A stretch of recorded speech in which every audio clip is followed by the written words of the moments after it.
అందరికీ నమస్తే. రాష్ట్ర ప్రజలందరికీ రాష్ట్ర ఆవిర్భావ దినోత్సవ శుభాకాంక్షలు. 11 సంవత్సరాలు అయిపోయి మన తెలంగాణ 12 సంవత్సరంలోకి అడుగుపెట్టింది. జై తెలంగాణ. ఇక ఈరోజు సంబరాలు అంబరాన్ని దాటుతాయేమో అనుకుంటే అంబరాన్ని తాకలే కూడా దాటడం కాదు. ఎందుకంటే ప్రభుత్వం కేవలం ఇదొక కార్యక్రమం లాగా చేసింది తప్ప ఇది మన ఆత్మతో కూడుకున్న కార్యక్రమం. ఇది మన ఎట్లుంటుంది మన ఇంట్లో మన పిల్లల బర్త్డే అంటే ఎట్లుంటుంది, మొత్తం ఒక 2 రోజుల నుంచి హడావిడి, ఇంట్లో రకరకాల హడావిళ్ళు అవన్నీ కనిపిస్తాయి. కానీ మన తెలంగాణ పుట్టినరోజు ఎందుకో ఏదో చెయ్యాలంటే చేయాలి, మొక్కుబడిగా చేసినట్టుగా కనిపిస్తుంది. ఎప్పటిలాగానే మన ముఖ్యమంత్రి రేవంత్ రెడ్డి గారు 40 నిమిషాల స్పీచ్ దంచుకొట్టినరు.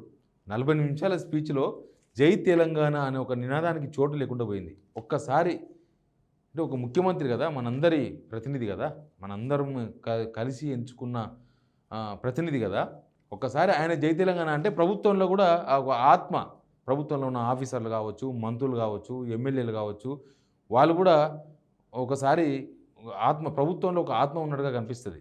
సోల్ లేదు గవర్నమెంట్లో, తెలంగాణ అనే సోల్ కనబడలేదు ఇవాళ కూడా. అంటే ఈ గవర్నమెంట్ వచ్చిన తర్వాత తెలంగాణ రెండో జన్మదినం ఇది వీళ్ళ గవర్నమెంట్ వచ్చిన తర్వాత. ఫస్ట్ గవర్నమెంట్ అంటే ఏదో కన్ఫ్యూజ్లో ఉన్నారు, ఏదో చేసిన అనుకోవచ్చు. సెకండ్ గవర్నమెంట్లో కూడా కనీసం జై తెలంగాణ అనే ఒక నినాదం కూడా వినబడలే. కనీసం అక్కడ ఉన్నవాళ్ళు మాట్లాడలేదు, ముఖ్యమంత్రి గారు మాట్లాడలేదు. ఒక జై తెలంగాణ అనకపోతే తెలంగాణ వాళ్ళు కాదా అంటే తెలంగాణ వాళ్ళే. కానీ తెలంగాణలో ఆత్మ ఉన్న వాళ్ళు ఉంటారు, ఆత్మ లేని వాళ్ళు ఉంటారు. తెలంగాణ అనే ఒక ఆత్మ మనలో నిండి ఉంటే మన తెలంగాణ అనే ఫీలింగ్ ఉంటుంది. మాట్లాడదాం, మీకు వీడియోతో సహా చూపిస్తాను నేను. చూసాకన్నా ముందు సబ్స్క్రైబ్ చేసుకున్న వాళ్ళు కింద ఉన్న సబ్స్క్రైబ్ బటన్ కూడా నొక్కండి. ఇక సబ్జెక్ట్ లేకపోతే ఏమీ బాగాలేదంటారు, అప్పుడే బాగుందంటారు. రేవంత్ రెడ్డి గారి స్పీచ్ 40 నిమిషాల స్పీచ్లో ఏం బాగాలేదు, అసలు 10 ఇయర్స్ ఏం లేదు, అసలు 10 ఇయర్స్ అసలు తెలంగాణ ఆకాంక్షలు నెరవేరలేదు, అసలు మొత్తం అన్ని సర్వనాశనం అయిపోయినాయి 10 సంవత్సరాల, మొత్తం అన్ని డిపార్ట్మెంట్లు నిర్వీర్యం అయిపోయినాయి, మొత్తం అసలు ఆర్థిక పరిస్థితి చిన్నభిన్నం అయిపోయింది, రాష్ట్రం అన్నీ అయిపోయినాయి అంటారు. మళ్ళీ వెంబడే రాష్ట్రం జీడిపి 3% జనాభా ఉంటే 5% జీడిపిలో మనం ఉన్నాం. దేశంలో మన జనాభాను 3% ఉంది, కానీ జీడిపి అనేది మాత్రం మనం 5% మన షేర్ జీడిపి అనేది అని చెప్తుంది. ఎందుకంటే దేశమైన రాష్ట్రమైన అభివృద్ధి అనేది అక్కడనే కనిపిస్తుంది.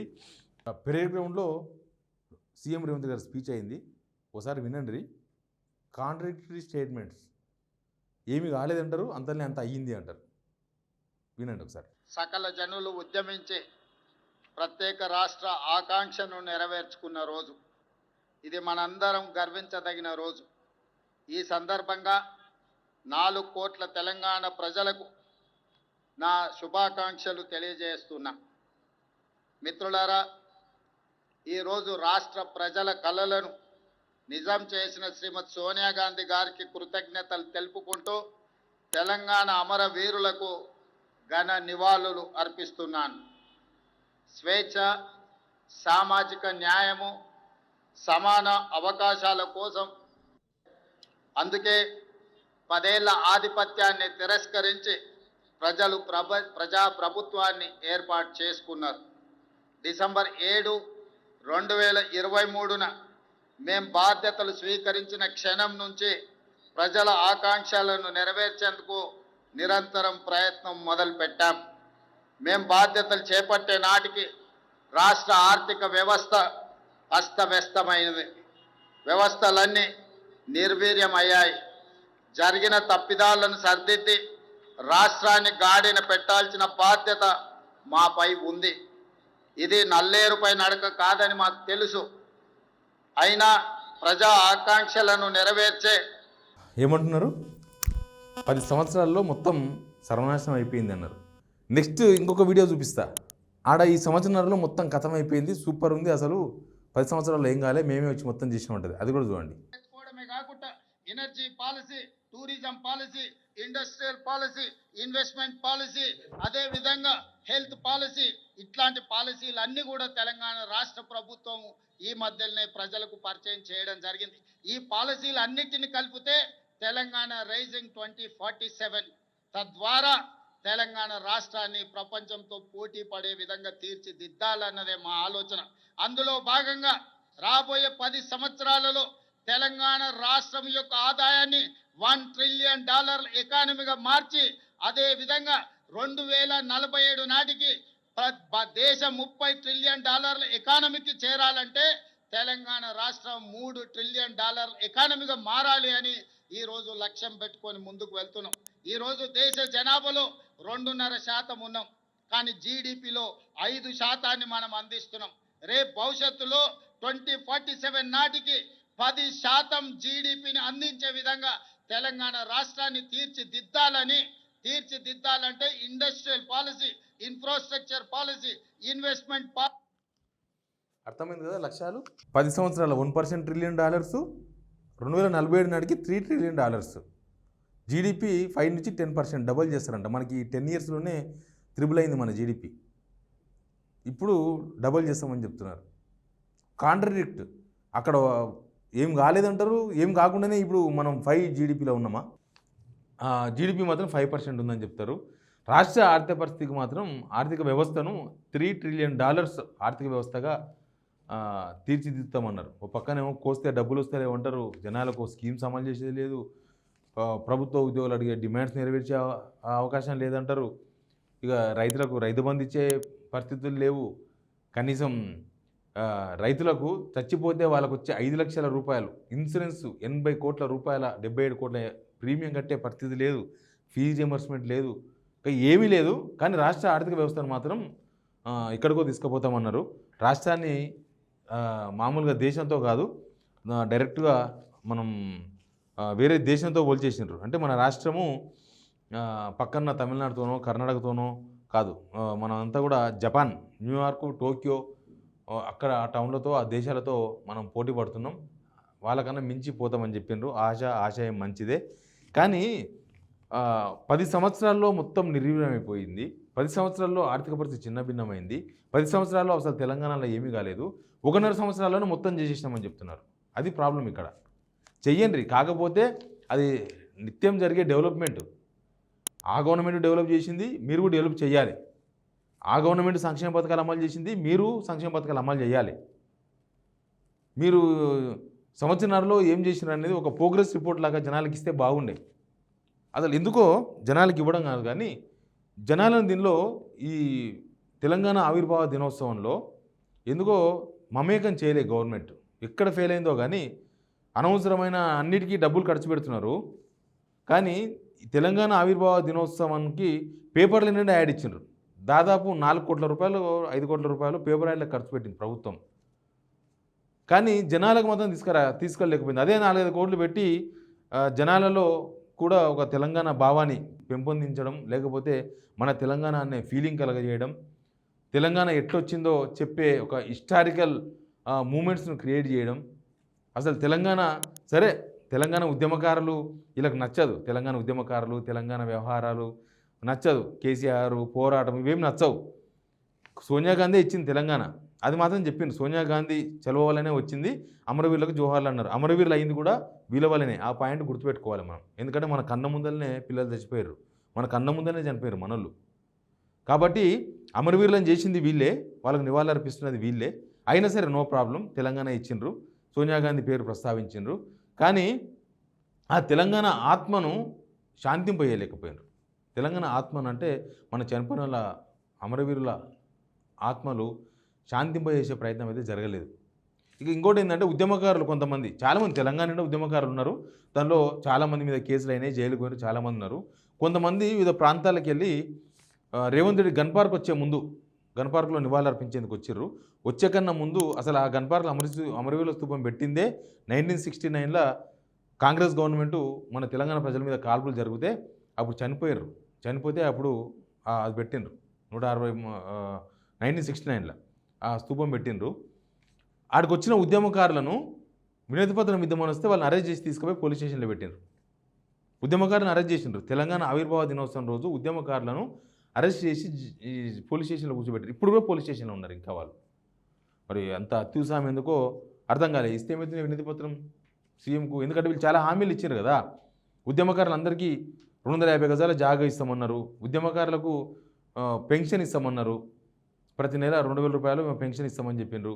కాబట్టి బహుశా ఉద్యమకారులు చాలామంది ఉన్నారు. పోయిన గవర్నమెంట్లో అమరవీరుల కుటుంబాలను ఆదుకున్నారు. వాళ్ళు 10 లక్షల రూపాయలు ఇచ్చిండ్రు. కాకపోతే 800 మందికే ఇచ్చిండ్రు. 1300 మంది ఉన్నారు అని ఉద్యమంలో మనం మాట్లాడుకున్నాం. పోయిన గవర్నమెంట్ 800 మందికే వాళ్ళకు జాబులు ఇచ్చిండ్రు. కొంతమందికి 10 లక్షల రూపాయలు ఇచ్చిండ్రు. ఈ గవర్నమెంట్ వచ్చిన తర్వాత ఇప్పటిదాకా మేనిఫెస్టోలో పెట్టిన ఉద్యమకారులకు లేదా అమరవీరుల కుటుంబాలకు ఇంకా చేయలేదు. వాళ్ళు ఏదో వినతిపత్రం ఇద్దామని వస్తే వాళ్ళని అరెస్ట్ చేసి తీసుకొని పోయిండ్రు. వైఎస్ఆర్ పేరును మాత్రం ప్రస్తావించిండ్రు స్పీచ్లో. వైఎస్ఆర్ మెట్రో వైఎస్ఆర్ ఉన్నప్పుడే స్టార్ట్ అయింది అనే విషయాన్ని మాత్రం ఆయన చెప్పిండ్రు. ఎనీవే 10 సంవత్సరాల్లో ఏమీ కాలేదు. ఈ సంవత్సరంలో రాష్ట్రం నెంబర్ 1లో ఉంది అని ప్రకటించిండ్రు. ఇంకొకటి, రాష్ట్ర ఆయుర్వేద దినోత్సవం అంటే ప్రభుత్వాలు కొత్త స్కీమ్స్, ఎందుకంటే వీళ్ళు ఇంకా ఏ స్కీమ్స్ లాంచ్ చేయలేదు కాబట్టి పెద్దగా కొత్త స్కీమ్స్, యువ వికాస్ లాంటి స్కీమ్స్ లాంచ్ అవుతాయి అన్నారు. కానీ రాత్రి ప్లేట్ ఫిరాయించారు. ప్లేట్ ఫిరాయించి యువ వికాస్ స్కీమ్ ఇప్పుడు లేదంట. దానికి మళ్ళీ కొత్తగా అంట రేపు క్యాబినెట్ సమావేశంలో డిస్కస్ చేయాలి. అనర్హుల చేతులకు పోతున్నాయంట. ఎంతమంది అప్లై చేసిర్రు? 16 లక్షల మంది అప్లై చేస్తే వీళ్ళు సెలక్షన్ చేసింది 4 లక్షల మందికి. ఇప్పుడు ఆ 4 లక్షల మందిలో కూడా మళ్ళీ కోతనంట. 4 లక్షల మందిలో కూడా అనర్హులు ఉన్నారని చెప్తున్నారు.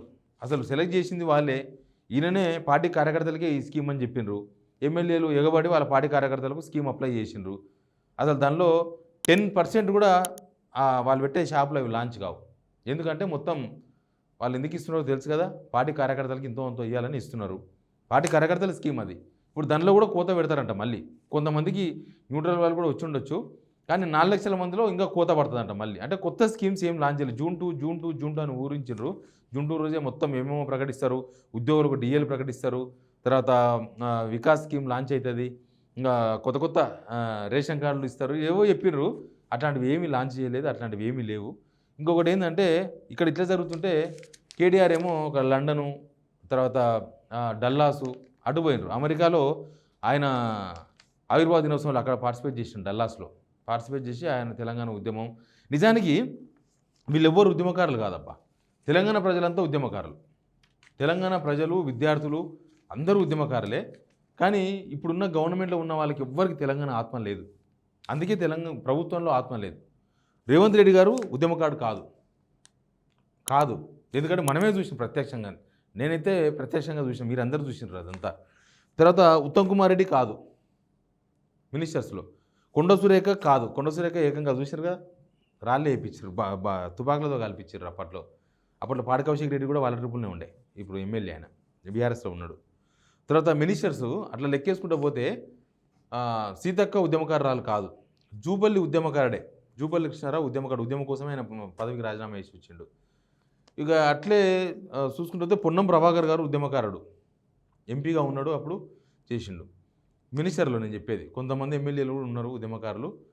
ఇక ఇంకెవరు ఉన్నారు? ఇంకా పెద్దగా ఉద్యమకారులు ఎవరు లేరు వీళ్ళ పార్టీలో. తుమ్మల నాగేశ్వరరావు ఉద్యమకారుడు కాదు. తుమ్మల నాగేశ్వరరావు ఉద్యమకారుడు అయితే రేవంత్ రెడ్డి ఉద్యమకారుడు అవుతాడు. కాబట్టి వాళ్ళు ఎవరు ఉద్యమకారులు గారు. అందుకే ప్రభుత్వంలో తెలంగాణ అనే సోల్ లేదు, ఆత్మ లేదు. ఆత్మ లేకుండా బాడీ ఉంటే ఏమంటారు? దాన్ని డెడ్ బాడీ అంటారు. ఆత్మ వెళ్ళిపోయిన తర్వాత ఎవరు శరీరమైన ఏమవుతుంది? డెడ్ బాడీ అవుతుంది. తెలంగాణ అనే ఆత్మ లేకపోతే, ఎందుకంటే అది ఉత్తగా సోనియా గాంధీ టైంపాస్కో లేకపోతే ఉత్తగా సంతకంతో రాలే. మనం ఎన్నో సంవత్సరాలు కొట్లాడితే, మన పిల్లలు చచ్చిపోతే, ఎన్నో కుటుంబాలు వాళ్ళ కుటుంబ సభ్యులను కోల్పోతే, ఎన్నో త్యాగాలు జరిగితే వచ్చిన తెలంగాణ ఇది. సరే, ఉద్యమం చేసిన వాళ్ళు ఉండొచ్చు, ఉద్యమం నడిపించిన వాళ్ళు ఉండొచ్చు, అందరూ ఉండొచ్చు. కానీ తెలంగాణ అనే సోల్ మిస్ అయిన తర్వాత ఇంక మర్చిపోయినా, ఒక 9 మందికి ఉద్యమకారులకు కోటి రూపాయల చెక్కులు అందించారు. ఎవరికి? పాసిం యాదగిరి గారికి, ఎక్క యాదగిరి గారికి ఇవ్వాల్సింది, ఎక్క యాదగిరి గారికి. తర్వాత అందశ్రీ గారికి, గోరడు వెంకన్న వాళ్ళ బిడ్డ తీసుకున్నారు. సుద్దాల అశోక్ తేజకి ఇచ్చారు. తర్వాత జయరాజు, గూడ అంజన్న, గద్దరు, బండి యాదగిరి, వీళ్ళకు ఒక్కొక్కరికి ₹1 కోటి. 9 మందికి ఉద్యమంలో కీలక పాత్ర పోషించడానికి ఇచ్చిండ్రు. కానీ చాలామంది మేము పోషించలేదా కీలక పాత్ర అని అనుకుంటున్నారు. బహుశా మరి మీ వంతు వస్తుందో రాదో నాకు తెలియదు. బట్ ఈరోజు తెలంగాణ ఆవిర్భావ దినోత్సవం రోజు ఇంత డల్లుగా జరగడం మాత్రం మంచిగా లేదు. పిఆర్ఎస్ ఆఫీస్లో మసూనాచారి గారు జెండా ఎగరేసిండ్రు. హరీష్ రావు పార్టిసిపేట్ చేసిండ్రు. చాలామంది ఎమ్మెల్యేలు వాళ్ళందరూ ఉన్నారు. బీజేపీ ఆఫీస్లో కిషన్ రెడ్డి గారు జెండా ఎగరేసిండ్రు. అధికార పార్టీ కాంగ్రెస్లో కూడా జెండా ఎగరేసారు. కానీ కనీసం ఏమంటారు, వాళ్ళ పార్టీ ఆవిర్భావ దినోత్సవం రోజో లేకపోతే అప్పుడప్పుడు నెహ్రూ జయంతి అని రకరకాల అకేషన్స్కు జెండాలు ఎగరేస్తారు. అంత ఘనంగా కూడా ఎగరేయలేదు. తూతూ మంత్రంగా కాంగ్రెస్ ఆఫీస్లో జెండా ఎగిరింది ఇవాళ. Please subscribe signal TV.